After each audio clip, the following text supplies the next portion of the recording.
Hello, and many thanks for joining us on this edition of the program, People, Politics, and Power. I am Imo and Kogi. In less than 20 hours from now, polls will open in the off-cycle governorship elections in the three states of Bayelsa, Imo, and Kogi. And as has been the tradition since the 2015 general elections, the General Abdulsalami Abubakar-led National Peace Committee on Wednesday organized the signing of peace accords by all the political parties and their candidates in the elections in each of the three states. The peace accords, as with all such previous agreements, are aimed at ensuring non-violence during and after Saturday's elections. However, in one of the states, there was a display of less enthusiasm for the exercise, as only a few of the 18 political parties and their candidates turned up for the ceremony, while some candidates simply sent representatives.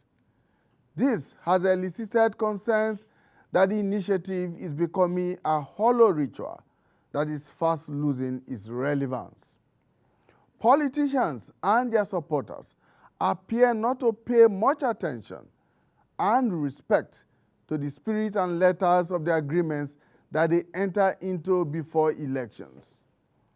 Besides this, is the fact that several incidents of political violence actually take place during the electioneering campaigns before polling day, as has been evident in the off-cycle governorship elections in the three states. Political watchers point to the violence and bloodletting that have already resulted in fatalities. They insist that the peace accords are brokered too late in the day, when they probably no longer have any meaningful impact, when perhaps all the damage has been done. Now, cases abound between 2015 and now of peace accords that have been flagrantly observed in their breach without consequences.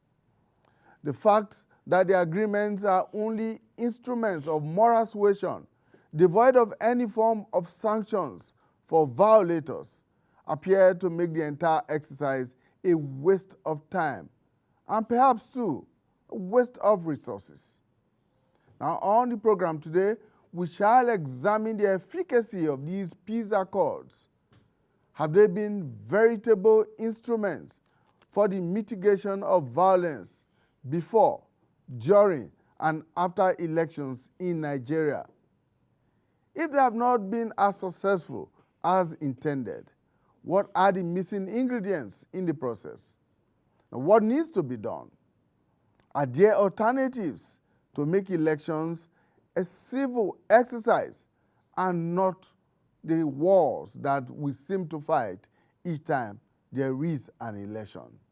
These are issues that we will be looking at today, and I'm joined by a complete complement of analysts, both here in the studio and joining us virtually via Zoom.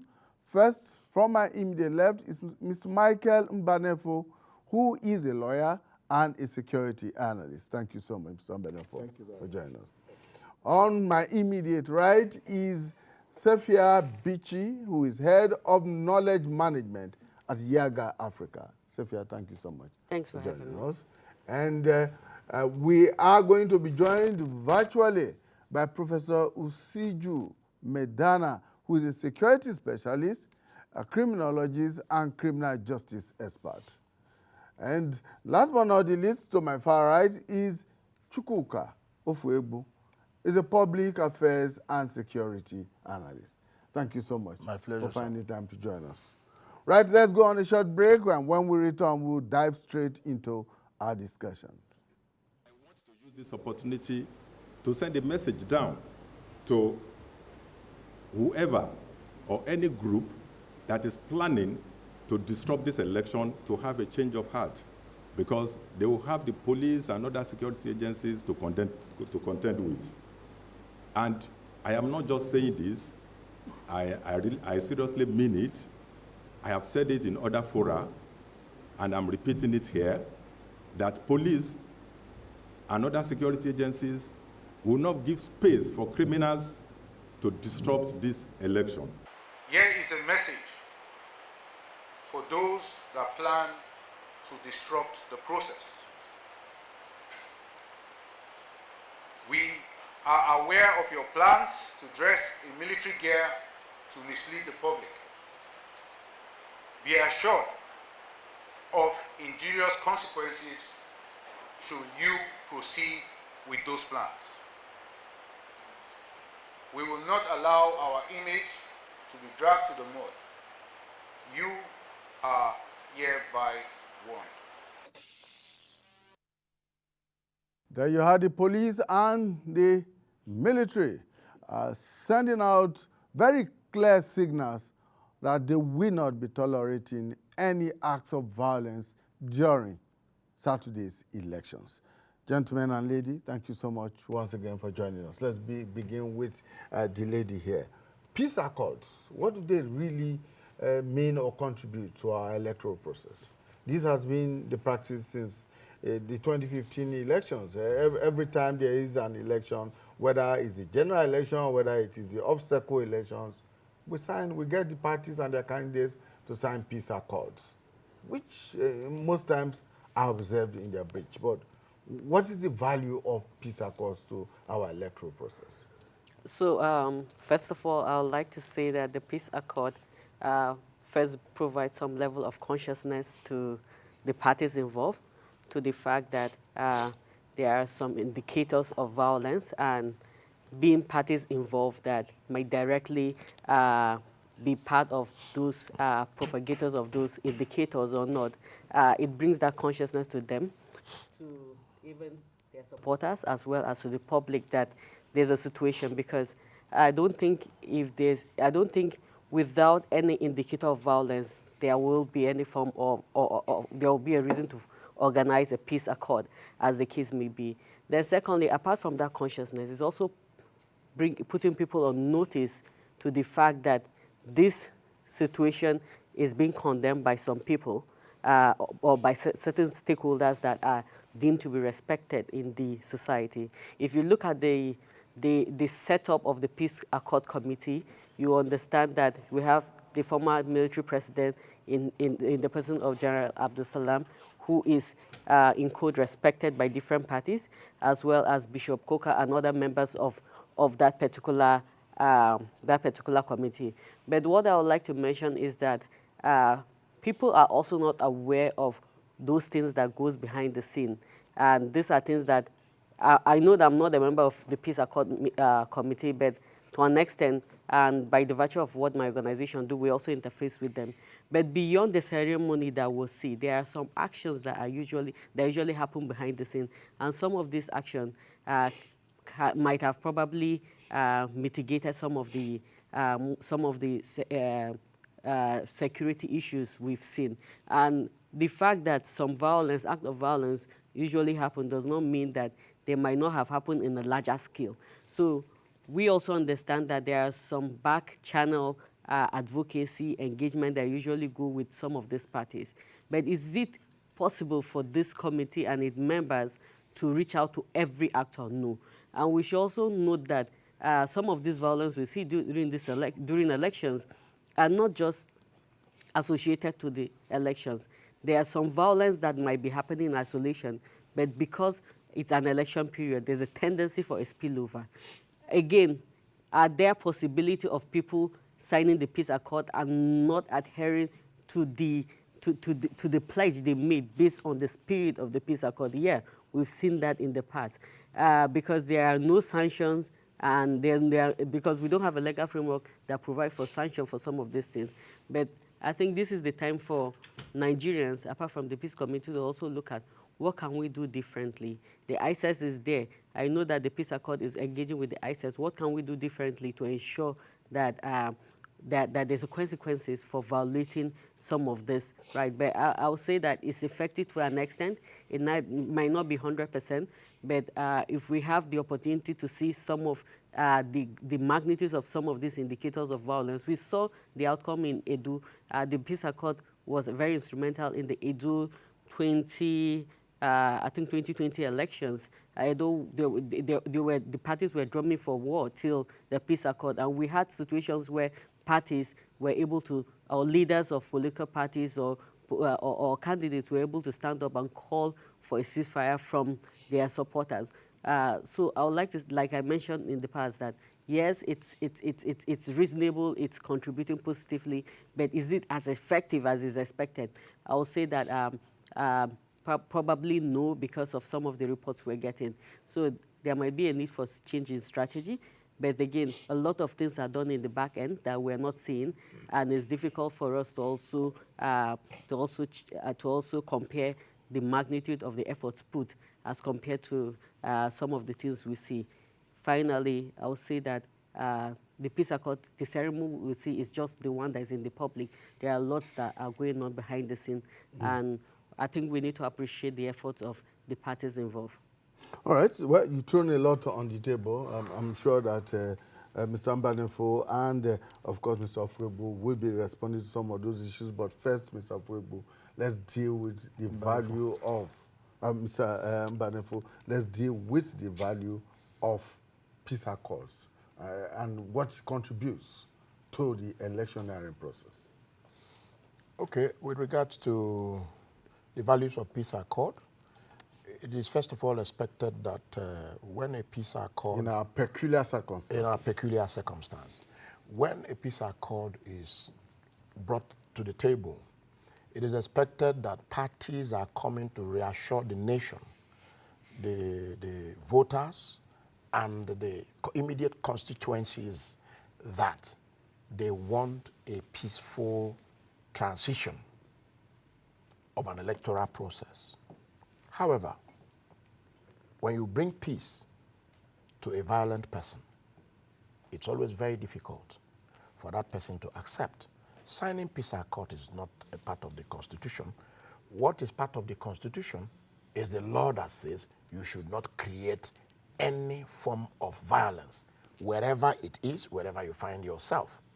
Now, if a peace accord is brought before the table and is signed between the political gladiators, the question is, the political gladiators are not the voters. They are not the supporters. The supporters are people who have been contracted, because those who will cause that violence are people who have been hired or contracted to come and ensure, in quote, that the normal thing is done during the voting system. But how do they want to ensure such thing? I think who contracts them? Is it not the contractors that are being asked or being enjoined by such peace accords to put a leash on their supporters? That's what I'm saying. If you bring, for example, you bring candidates who are not qualified, candidates you impose on people, maybe party A brings a candidate imposed, party B brings a candidate imposed, party C brings a candidate imposed. As far as I am concerned, all of them are political orphans. If they are not, if you bring the right person, it becomes a friendly match. You don't need to sign any peace accord for you to be at peace. I mean, if you have a sibling of the same mother, the same father, coming to a father who has passed but was a good man to them, and they have been living in harmony, the man doesn't need to write a will for his testament to be properly carried out. That's the way it applies to political circumstances. I once upon a time contested for an election for Federal House of Rep. Peace accord was signed, but you find out that the order of the day is imposition. You keep imposing people on people. Why would a rep member, for example, need 10 mobile policemen? Because he's a lawmaker. Lawmaker has nothing to do with passing death sentence on anybody that will make you a public enemy. You should be a public accepted person. It's only when you do the wrong thing and you know you are doing the wrong thing that you need 300 mobile policemen to follow you around. It's only in this climb that it happens. A bank manager needs a mobile policeman. A bank MD needs a mobile policeman. Why? So what I am saying in essence is that the advantage of peace accord is supposedly for a free and fair and calm electoral process. If guns were not outlawed, only outlaws will carry gun. You don't need any rocket science to tell you that what is right and what is wrong is wrong. You are coming to say that, okay, let me give a scenario with the Labour Party and the APC and the PDP just concluded presidential election. Most of the candidates said it's P2B. In the polling unit, you can see that people were orderly, casting their vote. Violence erupts when probably, for example, in my own constituency where I contested the election, I didn't get one vote in my compound. That cannot be possible. So it takes a very reverent person, a very calm person to say, let it be. But let me hold the person who is coming to take my position forcefully accountable when, since you want to drive us to the next level, let's hold you accountable. But until we begin to remove political riffraffs from the system, it will always be the same thing. They will overwhelm the police. How many policemen are there to control the peace? All right, let me turn to you now, Mr. Ofuegbo. What your thought process is along this line, the value of peace accords. We have had peace accords signed at every junction since 2015. Even before 2015, there were efforts made to persuade parties and their candidates to toe the civil line of electioneering and even post-election-wise. But it does appear that since that time, the incidences of violence have become a bit even more sophisticated. So of what value are these peace accords? Okay, I call it the game we play every election cycle. And if you want my honest opinion, I would say it's just a symbolic gesture and a total waste of societal and political space. They signed this peace accord right. But go to Imo State right now, the air you breathe will tell you that there is nothing peaceful about this election. Just last night, the DSS outpost at Itenansa was attacked. They repelled them, they left, but it would have gone the other way. And do you think those people were not mobilized to go do that?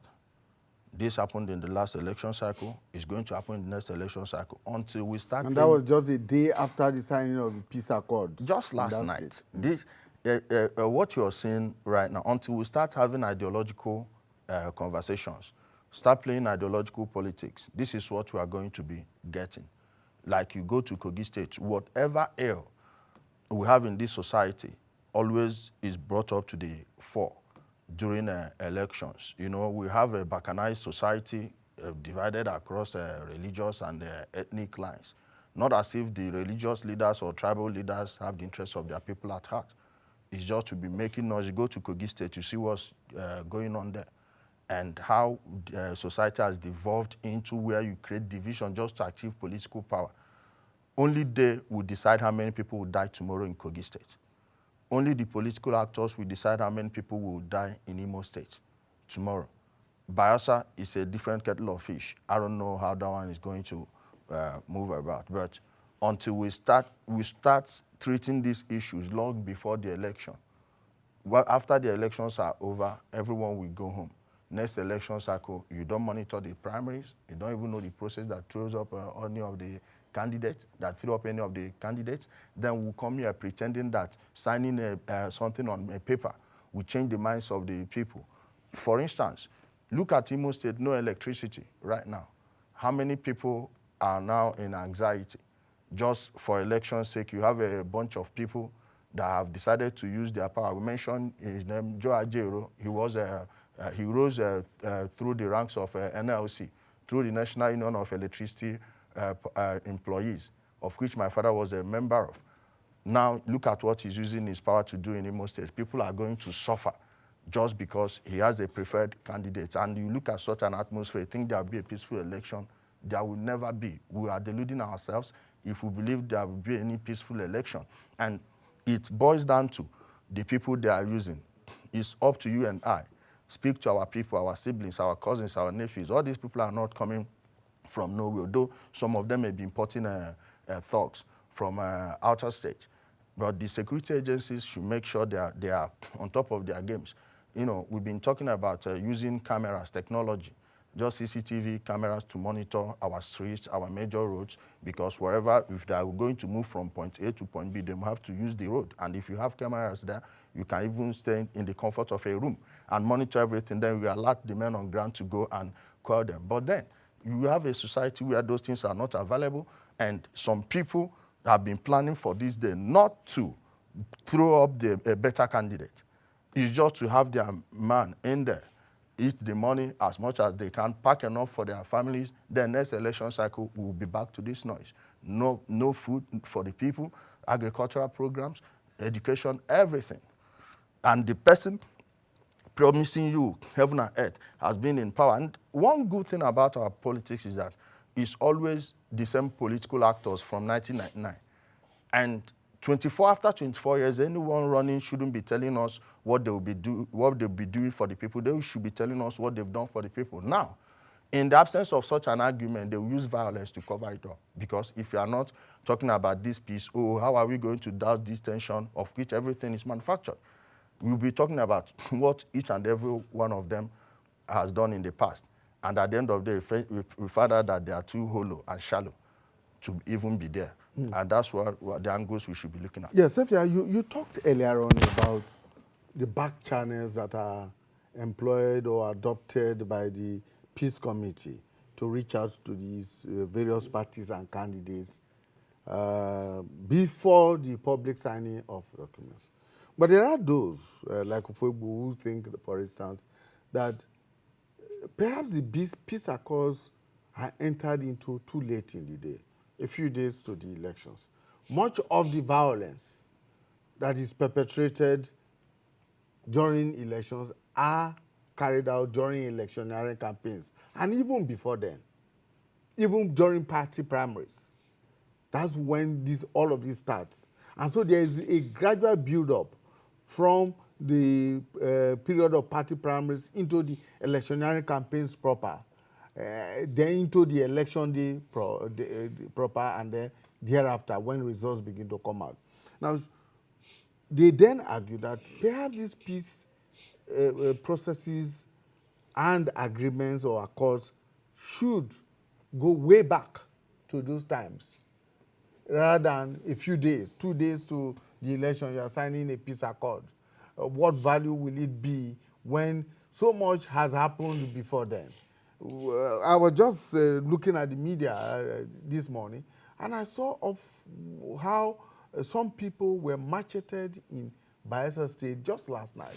He has also talked about what happened at the attack on even security forces in Imo last night. And these have been on. In Kogi State, we have heard of violence, and even in some places, even killings before election day.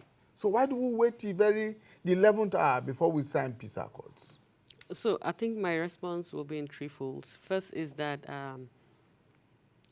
I'm privileged to know that the Peace Accord Committee usually engages, like I mentioned, way before the signing, because you need to get the parties involved. And there are situations, there are events where, most especially in the 2023 elections, they had candidates that were not ready to sign the peace accord until there was some level of convincing.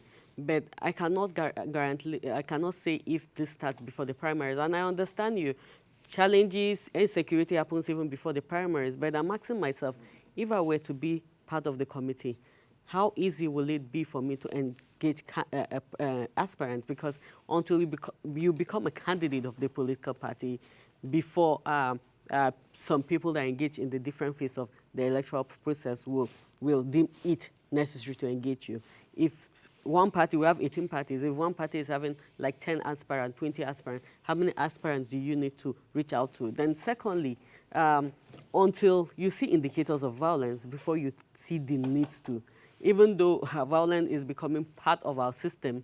So I think with that assumption, there's a need to start it, to even forestall it, no matter what. But to say that they're starting it late, I don't think what we see happen on Wednesday is the beginning of what they're doing. It's almost an end to what has been happening throughout. But to respond and also to touch on issues around violence, we also need to understand, specifically to Imo State, that there were prevailing insecurity issues. And some of these insecurity issues some of them are politically motivated, as he rightly mentioned. Some of them are, and I would say that are based on criminal issues. We hear of unknown gunmen. I believe that they are shared criminalities. They are not unknown. We have unknown gunmen. We have issues of secessionist group. We also have, like I said, politically motivated, and we also have the part that they are not willing to engage with the electoral process. We've seen places like, for instance, in Osu State, Osu LGA, where indigents there are saying that nobody should engage in any political activity. And if you are seen to be supportive or sympathetic to any political activity, your life stands to be in danger. So we need to also understand the differences, the cause of some of this violence. Some of them, like I mentioned, they are different issues, they are different links. But if it is during an electoral process or electoral cycle, there's a room and possibility of a spillover. Now is election. We had these issues in those local governments. We have 7 local governments, specifically in Imo State, that have this, some of these security challenges that has been happening for some time, since before the 2023 elections. So we also need to look at how we need to dissect this and also look at how they fit into the piece. So would it have made any difference, Mr. Mbanefo, if this process were to begin much earlier than it is at the moment? Would it make any difference if it starts, say, from the party primaries, no matter how many the aspirants are, and begin to preach this whole essence of peace in the political process to them? Well, it will never have made any difference. The reason is not far-fetched. Until we emancipate from "if it is not me" syndrome, it will never be another person. We can't make progress. Like I said, the society is balkanized, like Ofebu rightly submitted. But we look at a situation where the individuals are mentally enslaved in perpetuity, a situation where somebody is fanatic about being silly or being stupid. You don't expect anything from that person, because no matter how you tell him, no matter how you feed him, even if you take him to mountain of fire and bring all their priests to lay hands on him, you waste your time. Until the populace emancipate from mental slavery and inculcate in themselves individual qualities of self-awareness, then being able to hold the security agencies accountable, because the peace accord should be signed by the security agencies, not the citizens. Are you trying to tell me that somebody who is an armed robber, because a political thug is an armed robber, he's a criminal, their parental name is criminal?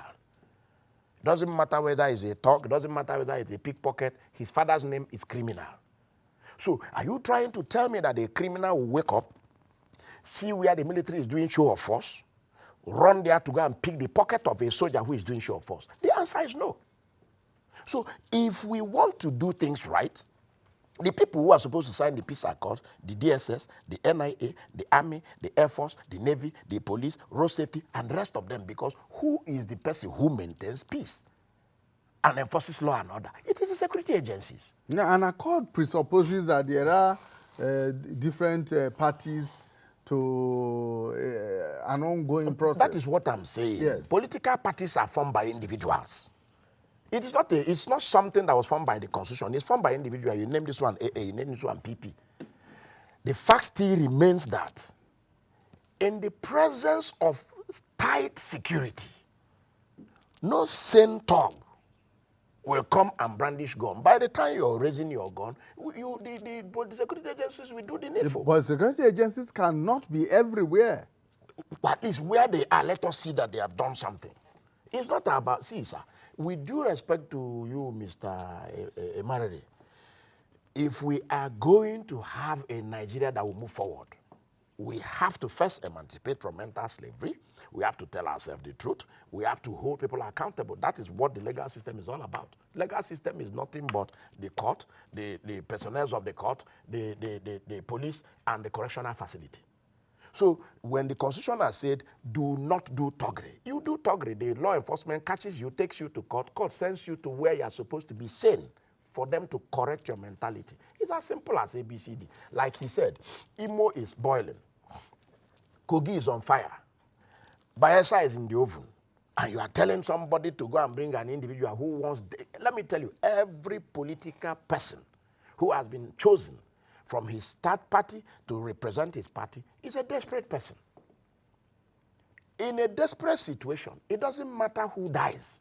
What matters is, when are we going to do the condolence visit? That's what they think about. I once heard Amechi says that, Rotimi Amechi saying that Nigerians does not react to anything. Everything goes. You see somebody do the wrong thing, you're clapping for him. The truth is that the cloud is saturated, ready for rain to drop. Who the rain will beat is what I don't know. When you're talking about security agencies, is it when you deploy the IG who was appointed, not politically, but chosen unilaterally? Yeah, you tell him there, you tell him, IG, look, if he's going like this, don't do like this. If he's going like this, if he does that, they will sack him the next day. Same goes with all the police, security agencies. But if you give them free hand, and again, INEC, four of us are in the studio now. If we are being attacked here, it is only us that will say we're under attack. But if they see somebody pointing gun at you and you are smiling, hey, doing your hand, of course they will say you're playing. So INEC knows when. It is only INEC that can come out boldly and say, look, this terrain is not it. After all, what is even the meaning of state of emergency? State of emergency is a situation where a state becomes, either becomes or is going to become very ungovernable. When that situation arises, it will mean that there have to be a supplementary budget or supplementary position for that state. The rule says declare state of emergency in that place. And again, this off-cycle political whatever is really affecting the system. The off-cycle thing, if the tenure of the government is over and he has his reps member and House of Assembly in place, declare state of emergency there because this is budgeted for. Are we trying there's a constitutional provision. That's what I'm saying. Exactly. Constitutional provision recognizes state of emergency. No, but constitutional provision also recognizes the fact that elections must be conducted every 4 years. Every 4 years, Yes. but does not vitiate the fact that if there is a state of emergency, election should hold. That's what I'm saying. That's what I'm saying. It doesn't foreclose or vitiate the fact that if there's a situation where almost everybody's life is going to be in danger, the law is that you should invoke the powers of national security. So are you suggesting that in places or in states where there are security challenges, such as we currently have in many states in Nigeria, the federal government should go ahead and declare You know, states of without emergency? sounding a modest, the press has also become political because if they are not being political, they should know the level of bloodshed, both in Imo State, in Kogi State, and so on and so forth. How do you, what is the function of the government? It is to protect the citizens' lives and property. Yeah. Are we now saying that, let me tell you, for 100 people to die in a state is a calamity? But we need to have, first of all, it needs to be determined. And who determines it? And at what level do you determine it? INEC does not have the power to determine whether, and that's why they rely solely on the security agencies. And if the security agency says that elections, it's safe to carry out elections, I believe is in the spirit of that, the INEC is conducting elections. But I want to put it out that there are situations where elections were not conducted in some constituencies, in some polling units, due to some of these security risks. Has it been observed in the past years? Then secondly, and even, but people, even in but people tomorrow's emerge election, from Yeah, there as it people can who be. are, who And- have won tomorrow's elections in and that place. just to draw lessons from Anambra State, Anambra elections, the last governorship elections, we saw how it went. There were people that said we should not, elections should not be conducted there, but the security agents pledged that they are going to provide enough security for elections to be conducted. and it went And relatively well, peaceful. yeah, and we saw what they did. What they did was they ended up, when they realized that Ihala was not secured, they isolated Ihala and conducted elections later day after election has been conducted in other local governments. I'm not saying that we should not be careful. I'm not saying that we should not recognize the security risks, but my question is at what level and who determines it, and what level of risks, because the security agencies should be able to let us know if they can contain or combat that level of risks to know whether the INEC or the citizens should go into an elections. Yeah, Mr. Fregbo, is it possible that the level of violence that we see before and during and even after our elections is as a result of the fact that when we sign these peace accords, or when the parties and candidates sign these peace accords, like she said, there is no legal framework guiding these peace accords. There are no sanctions for violators of the peace accord. So for many, it's a hollow ritual. Let's just sign it and move on and do whatever we like to do. You know, let me even go back to what she said about Imo State. No community said they don't want election. Anywhere you're hearing it is these criminals. And there are no unknown gunmen. They are unknown. All of them are this ESN, we call them Biafra Liberation Army or whatever. They are all joined at the hip. The politicians control all of them. Those politicians need to get into office. All these things they've been using in the past, of course, there is a call from Emeki Ihedioha, the former governor, where he was saying that there will never be peace in Imo State until he is installed as the governor of Imo State. And you checked in the last election, what you have in the ESN is now the B team. The A team, Ikonso, Double Lion, the rest, just a few of them, A team, are remaining now. 2019, you saw them firing Ikonso and Biggie, two notorious criminals, firing AK-47 in the air, shouting, "Who say men no day?" And who were they campaigning for? Emeki Ihedioha. So I'm not targeting a party or an individual. No, I'm just telling you the gospel truth and how things play out there. IPOB said they are looking for Biafra fraud. They don't have any business with Nigerian election, but go there and see how many publications they put out. What does that tell you? They have people they work for. Those places you said that they have insecurity, no, all those things are on purpose. If you notice, especially during December period, all those people that are paying them, they will go home, stay safely, and you will have this false sense of security. You go home, but the moment they leave, those boys will go swing into action again. So this is the reality on the ground. I'm talking about Imo State specifically. In the last election, it was as if there would be election, and there have been no election in all of these places. And the 7 places you mentioned, it's not only in those 7 places. You have them littered everywhere. Ikpo, Okigwe, all of these places. But elections. Osumohu is the ground zero in Anambra. Ukpo, all of these places. Umunze, the entire Orumba South is finished. But once there is an election, the political actors using them know that there is only one way they can ascend to power, which is through election. That's why you see them, there must be election. If anyone is telling you that there will not be any election, the person is a liar. Okay, how are the people that are funding them going to get into office if there is no election? What they will do is that they will target areas where they know they will not perform well. Then they will send their boys to go there and cause chaos. In every community where they are causing chaos, believe me, they have collaborators from within. So this is not a national issue. This is a personal, like my brother submitted before. He said, we all need a soul searching in this country. Let's start telling ourselves the truth. The National Orientation Agency, I don't even know what they are using their budget for. Everybody that has been in charge of the National Orientation Agency from 1999 to date, or whenever it was formed, sorry, I missed that part. Bring them in, let them outline what they've done with all their budgets. What are they doing? The Ministry of Information, what do they think is their job? It's not only to protect the interests of the president. No, it's to protect the interests of the country. And that includes having seminars, meeting with the people, meet them where they stay. All these people in the villages, these political actors are using them because they don't have access to the right information. All these things will now come to a head during the election. And you'll be seeing as if everywhere is boiling. After the election, you see that everything has just disappeared. Then the ones that were mobilized for Togri and the rest will just take their money, go elsewhere. And you are talking about accountability. What accountability? By the time, do you know how many ESN criminals that have been arrested, especially in Anambra State, that are now back in the street? Do you know how the person that murdered Dr. Chika Akuni, Dora Akuni's wife, Governor Obia, or husband. Governor Obiano freed him from jail. This is a guy that is supposed to be facing the death penalty for kidnapping. Brought him out. All of them worked for many politicians in the state. That action took place before the whole public. And remember, that was the time people were shouting, God bless unknown government, because they believe they set them up to come and fight the mythical Fulani herdsmen they say in their bushes. That guy, Gatuso, Kenechukwu Okafor, is still working freely in Anambra State today.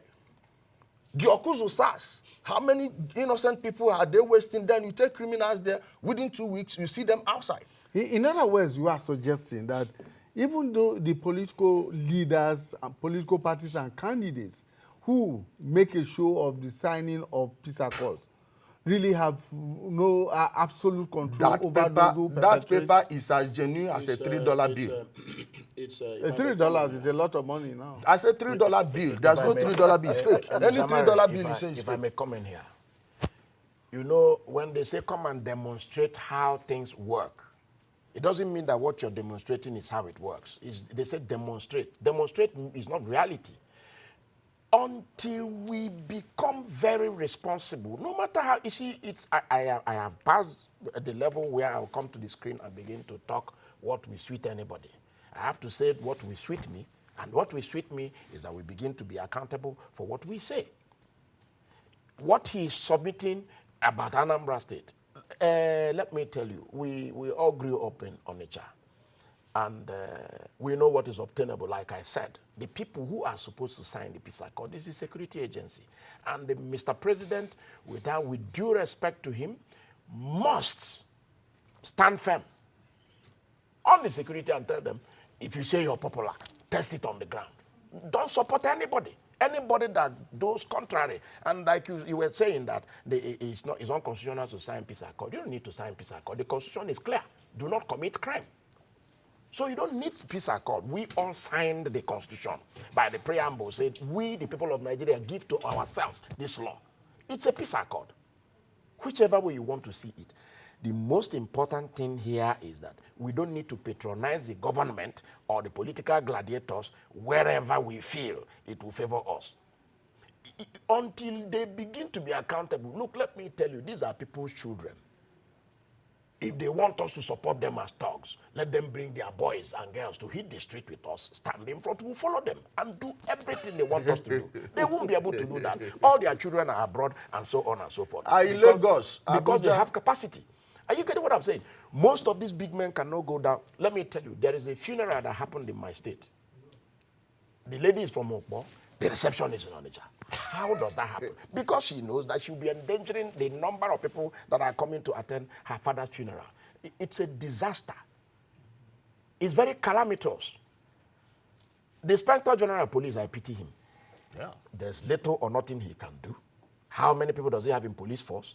The military are the people who, when they show their face, you know that business has changed. But the question, if the boys marshal out to the street, will you allow their commander to command them accordingly? The answer is no. How can you say in a state where there are men?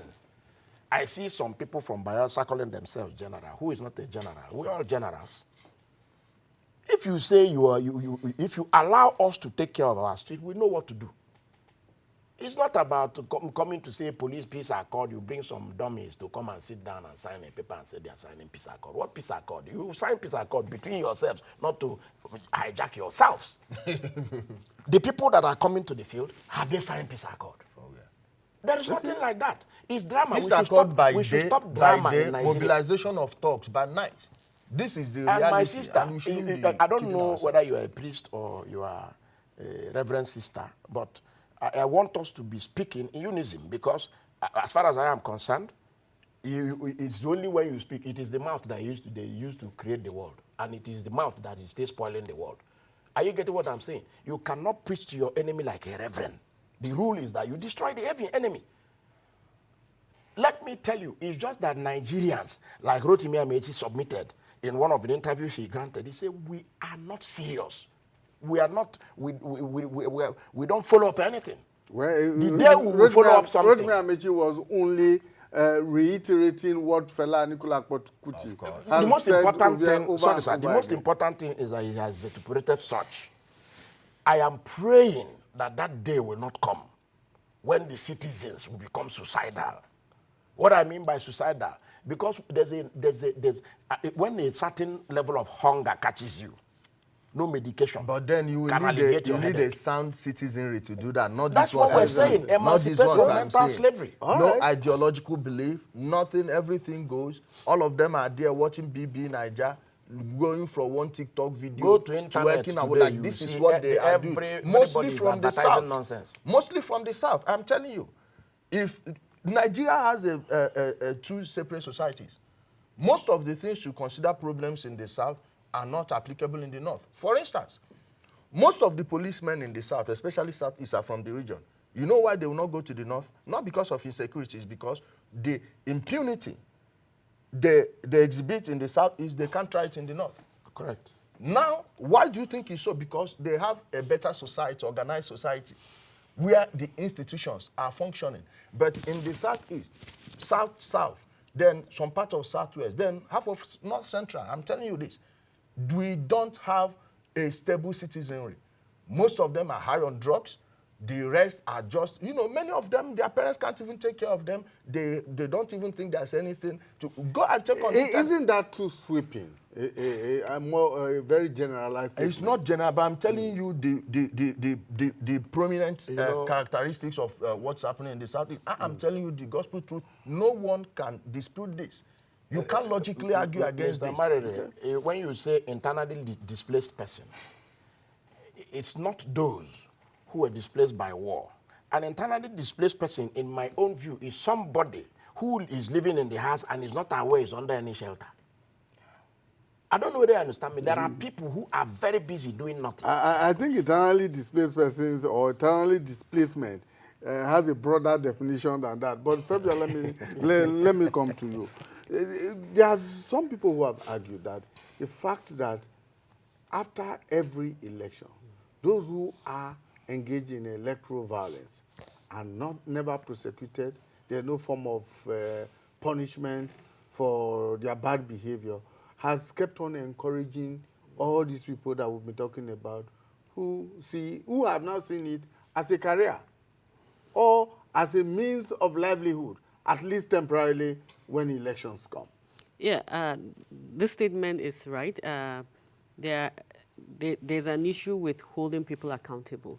And this is not just to electoral violence, but for people that also carry out electoral malfeasance. And this holding people accountable by punishing them does not just address the issues or the offense committed, but it also serves as a deterrence. And perhaps this is what he's saying about the role of security agents. What are they doing? But we also know the conversation around prosecution, who is in charge of prosecuting of electoral offenders, because electoral violence is an electoral offense, and we know the role of INEC, and these are some of the reasons why some civil society organizations and some electoral stakeholders says that we need to unbundle INEC.